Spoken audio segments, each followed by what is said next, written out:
Muy bien, una vez más damos gracias a Dios por la bendición de recibir una instrucción tan clara de esta continuación de la certificación de la Iglesia, sus finanzas y la misión, en palabras del pastor Roberto Herrera, en la lección 5 ya, una explicación, totalmente una bendición, una explicación tan importante con los dones que Dios le ha dado al pastor Herrera de explicarnos esta temática de la mayordomía tan claramente a la luz de la palabra de Dios. A este momento ya básicamente lo que hacemos es repasar los conceptos para nuestro aprendizaje y ayudarnos a poder completar nuestro cuadernillo de trabajo, que es el requisito que usted debe presentarle a la iglesia para poder completar su proceso de graduación y de certificación. Entonces allí habrá su cuadernito en la lección 5, ya estamos aquí, que trata sobre el miembro de iglesia y su papel dentro del sistema financiero adventista. Veíamos allí los detalles que ofreció el pastor Herrera. Vamos a ver, digamos, una de las primeras lecciones, cuando se hablaba según el enfoque integral, de dónde vienen y de dónde llega el dinero para financiar la misión. Por un lado, nosotros veíamos que había un enfoque 100% espiritual, ¿verdad? Que es decir, que los recursos vienen del cielo. Regularmente ninguno de nosotros ha visto caer así el dinero del cielo para financiar las actividades de la misión. Por otro lado, otro enfoque que se mencionaba es el enfoque 100% pragmático, que dirá que, bueno, es la gente que aporta sus recursos, pero ya cuando lo vemos, un enfoque integral, pues, como dice aquí, nos permitirá reconocer primero que Dios es el dueño, Señor, cabeza de la iglesia, la ha provisto de todo lo que necesita para cumplir la misión que Él ha encomendado. Al mismo tiempo, este enfoque integral nos permitirá ser consciente de que ese Dios ha decidido el proveerle los recursos en la iglesia, a través de lo que la iglesia necesite, a través de las personas. O sea, la persona es como la base financiera para sostener los recursos que la iglesia necesita para cumplir esta misión. Debemos dejar establecido de una vez que Dios no depende de los recursos humanos realmente para llevar adelante su obra, aun cuando cuenta con ellos. Dios es maravilloso y Dios desea salvarnos. Pero la iglesia sí depende de los seres humanos para existir o para funcionar. Y esto es así porque Dios ha decidido usarnos a nosotros en cuanto para llevar a cabo sus propósitos en la iglesia. Bueno, está bien clara aquí la lección número 1. Entonces, veíamos también un segundo punto que decía 2 cosas que se esperan de nosotros los feligreses. En el folletito usted verá cuáles son esas 2 cosas que se esperan de cada uno de los miembros de la iglesia. Y veíamos, lo que sí se espera de nosotros es, en primer lugar, que tengamos fe en Dios y lo demostremos por medio de la obediencia y la fidelidad hacia Él. En nuestra devolución, en nuestra obediencia a las cosas que Dios ha establecido, eso sí se espera de nosotros. Y lo segundo que se espera, que nos dediquemos a conocer el plan que Dios ha elaborado para la salud financiera de la iglesia, que luego lo pongamos en práctica y finalmente perseveremos en este plan. Esto de nosotros estudiar, dedicarnos a conocer la Biblia principalmente, pero no solamente la Biblia, también hay muchos documentos, muchos libros, estudios importantes que nos pueden ayudar a nosotros a profundizar sobre ese maravilloso plan. Debería ser una cosa que se espera del feligres para que luego no existan estas ideas contrarias a lo que verdaderamente representa el plan de Dios. Ya sabemos, hermano, estas 2 cosas se espera de usted y de mí, de manera que tengamos fe, que seamos obedientes a las cosas de Dios, pero también que nosotros nos dediquemos a conocer detalladamente, estudiando la palabra y cualquier otra documentación, seminarios como este, donde usted puede profundizar el conocimiento sobre el plan de Dios. Una tercera lección que nos llegó es que el fundamento del plan financiero de la base de la iglesia y la base del sistema financiero de la iglesia. Es decir, cualquiera que estudie el plan financiero de Dios tendrá que admitir escuche bien, usted y yo somos, según la palabra de Dios, el fundamento del plan de Dios. Cada miembro es la base y el fundamento. Y si bien es cierto que los diezmos y las ofrendas representan la base de los ingresos financieros de nuestra iglesia, hay que decir que el miembro de iglesia es la base del sistema financiero, porque sin el miembro no se puede entonces conseguir. La iglesia corre el riesgo muchas veces de creer, y crece este riesgo y se expande, de olvidar que todo comenzó con personas, hermanos. Fueron las personas que entregaron sus vidas a Cristo y por medio de esta relación con Dios, entonces lo dieron todo por esa causa. Es fácil en este tiempo llegar a un punto en que pensemos que nuestra fortaleza se debe a nuestros grandes edificios, a nuestros programas, a las instituciones o al su tamaño, y olvidemos que Dios usa a las personas principalmente para hacer todo eso. Así que cada miembro es el fundamento del plan financiero de Dios y cada miembro es la base del sistema financiero de la iglesia. Interesante aprendizaje. También veíamos que la iglesia debe considerar algo importante si desea fortalecer su sistema financiero. Aquí vimos que cuando una iglesia desea fortalecer su sistema financiero, primero debe tener como prioridad el crecimiento espiritual de cada uno de sus miembros. Esto es sumamente importante. No hacer esto equivale a cometer un descuido, no solo espiritual y misionero, sino también financiero, porque cada eso están relacionadas. Hay una relación proporcionalmente directa entre la condición espiritual de cada miembro y el adelanto, el crecimiento de la iglesia, el crecimiento de la misión. Veíamos que cada miembro enfermo se reflejará en la salud financiera de la iglesia, como también se refleja el impacto positivo de personas que experimentan un reavivamiento espiritual y realizan reformas en sus vidas.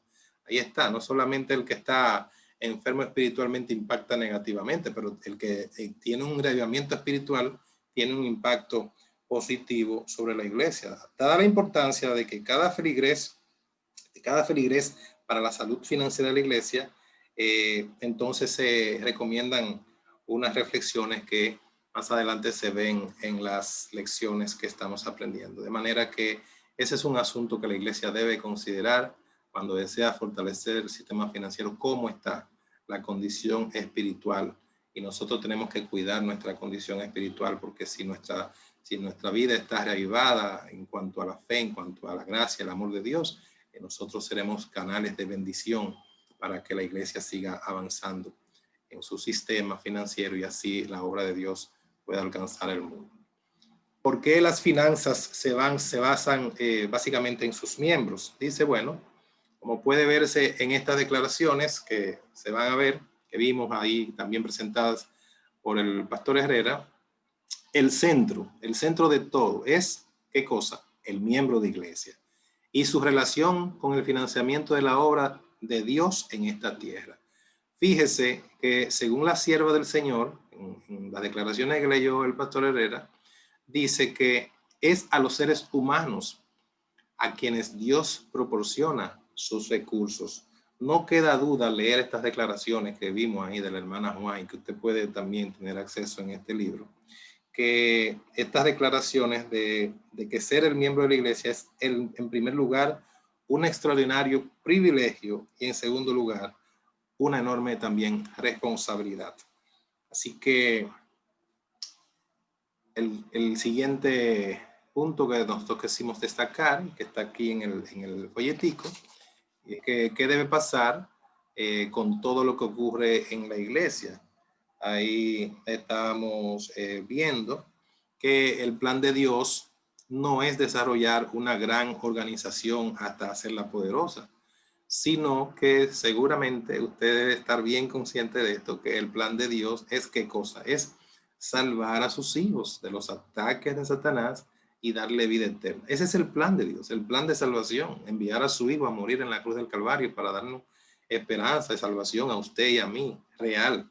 Así que la iglesia, todo lo que hace la iglesia es parte esencial de ese plan divino y por lo tanto todo lo que ocurre en ella debe contribuir ¿a qué? A ese propósito. Por eso es que nosotros decimos que la iglesia solo se detiene ¿para qué? Para bautizar. La iglesia está en el mundo aquí avanzando la obra de Dios para que las personas encuentren salvación en Cristo. De eso se trata el trabajo de la iglesia. Todos los departamentos, desde el más pequeño hasta el mayor, todo lo que se hace en la iglesia, todo lo que respira, como dice el Salmo, alabe a Jehová, todo lo que respira en la iglesia es para conducir a las personas a Cristo y allí puedan encontrar salvación y esperanza. Otro punto que vimos es la responsabilidad específica de cada miembro que Dios le dio y veíamos esa declaración que está allí según Malaquías 3:10. ¿Cuál es la responsabilidad que Dios le dio? Traigan todos los diezmos al alfolí. Se debe calcular y se debe traer el diezmo al Señor. Entonces el Señor dice, hay alimento en mi casa y pruébeme en esto, dice Jehová de los ejércitos, si no os abriré las ventanas de los cielos y derramaré sobre vosotros bendiciones hasta que sobreabunde. Cada miembro de iglesia debe saber que cuando participamos dando recursos para la obra de Dios, la bendición más importante es para nosotros.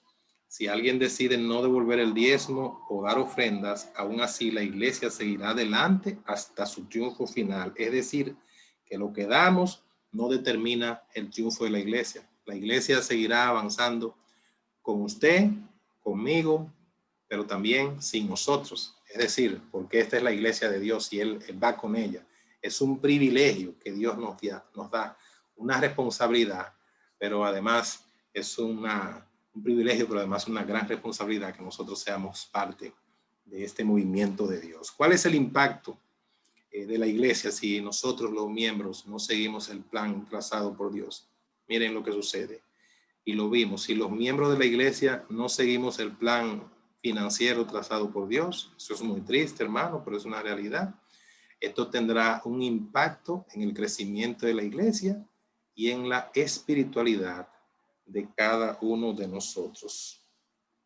Hermanos, procuremos serle fiel a Dios, porque si nosotros descuidamos esto es lo que va a suceder. Usted ha visto tal vez algunas iglesias donde la espiritualidad de los miembros está deteriorada, la iglesia no se está bautizando a nadie, es porque no hay un compromiso de fidelidad hacia Dios. Por lo que dice esta cita, entre otras razones, es por lo que la iglesia debe hablar y promover la fidelidad a Dios en cuanto a la mayordomía de los recursos materiales, aun cuando ello pudiera resultar molesto a algunas personas.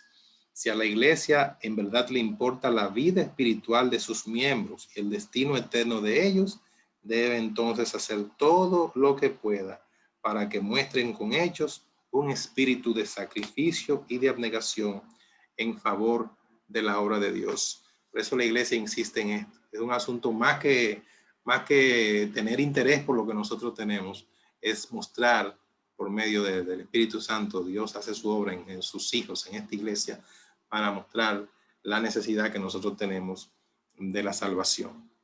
Así que usted verá por eso entonces que la razón por la que hoy existe tanta religiosidad atrofiada, simplemente como lo vimos en el texto, dice la razón por la que hoy existe tanta religiosidad atrofiada es por eso, es porque la gente no ha introducido en sus vidas en forma práctica la abnegación y el sacrificio. Queridos hermanos, esto es una realidad, debemos pedirle a Dios que nos libre de tentación, que nos libre de mal, que nos ayude, que podamos dedicar tiempo a entender el privilegio que Dios nos ha dado, pero también nuestra responsabilidad, lo que se espera de nosotros como miembros, saber que somos el centro, que Dios en su misericordia nos usa a nosotros para Él proveer recursos para el avance de su obra, pero más que lo que eso significa en sí mismo, físicamente o materialmente, lo que está envuelto en esto es nuestra salvación, es nuestra redención. Y así como se ve esa lamparita ahí que se está casi apagando, eso sucede cuando nosotros no mostramos esta piedad práctica que Dios nos ha dado en su plan de dadivosidad sistemática. Finalmente, de esta manera, en la medida que cada miembro de iglesia se mantenga preparado para el reino de los cielos, En esa misma manera, la iglesia, es decir, su ambiente espiritual, su compromiso con la misión, su unidad, su fe y su sistema financiero florecerá y se hará sólida por la gracia de Dios y el poder del Espíritu Santo. Esto es lo que teníamos que aprender con relación a esta importante lección número 5 sobre el miembro de iglesia y su papel dentro del sistema financiero adventista. Que Dios nos ayude a ser mayordomos fieles. Bendiciones.